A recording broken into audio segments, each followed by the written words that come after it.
Good morning and welcome to Title Talk. I'm Karen Hamstra and it's Monday, May 20th. Our first book of the day is a nonfiction title, The Art of Inventing Hope, Intimate Conversations with Elie Wiesel, and it can be found at 940.5318.092. It is by Howard Reich. He is the he's the son of Robert Reich, who was liberated from Buchenwald along with Wiesel on April 11th, 1945, and in the 4 years before Wiesel's death, he and Reich met 4 times to chat, and this is the compilation of those chats. And it sounds very interesting and enlightening. Dale Brown has a new novel out called The Kremlin Strike. This is a suspense book, and just briefly it says, in this exciting, visionary, and all too plausible next chapter in Dale Brown's best-selling Techno Warfare series, Brad McClanahan and the Iron Wolf Squadron must fight the Russians on a dangerous, untested battlefield, outer space.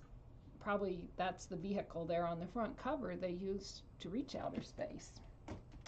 Suzanne Woods Fisher, who is one of my favorite authors, has a new book out called On a Summer Tide. This is book number 1 in a series called The Three Sisters Island that takes place up in Maine. It says Camden Grayson loves her challenging career, but the rest of her life could use some improvement. Moving on is Cam's mantra, but there's a difference, her 2 sisters insist, between one who moves on and one who just keeps on moving. Her full throttle life skids to a stop when her father buys a remote island off the coast of Maine.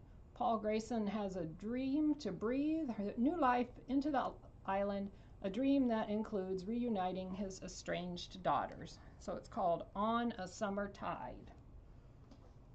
Then we have another World War II book, D-Day Girls by Sarah Rose. This too is nonfiction. It's 940.54864. And this one is the dramatic, untold story of the extraordinary women recruited by Britain's elite spy agency to help pave the way for Allied victories.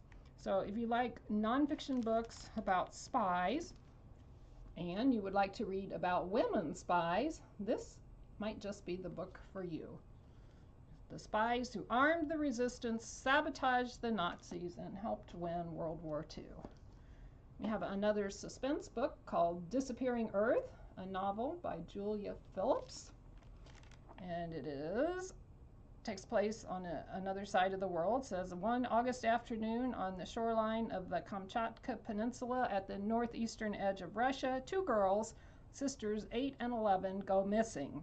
In the ensuing weeks, then months, the police investigation turns up nothing.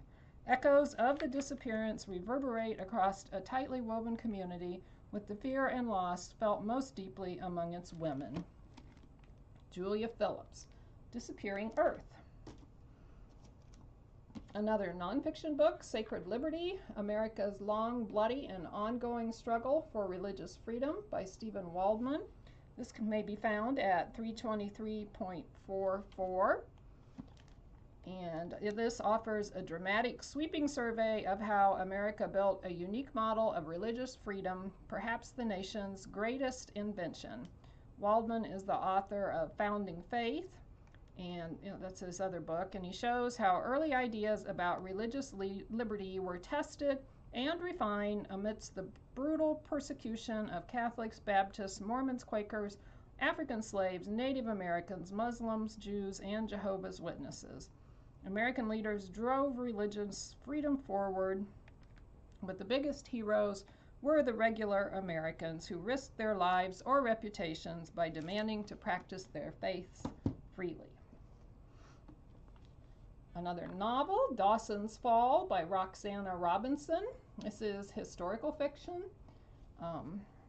Lee Smith, who is an author whose works I have read and admired, says, the acclaimed writer Roxana Robinson delves into her own family history as she sets her sights on the Civil War at its very heart, South Carolina, with spectacular results. Like Charles Frazier's Cold Mountain, Dawson's Fall will be a revelation to many readers in its profound and nuanced depiction of Southerners' widely varied feelings about the Civil War and its aftermath.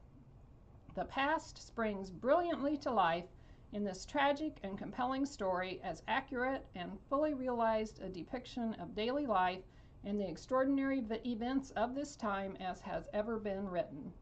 Dawson's Fall by Roxana Robinson. And then these next 3 books we will release tomorrow. That's the publisher's release date.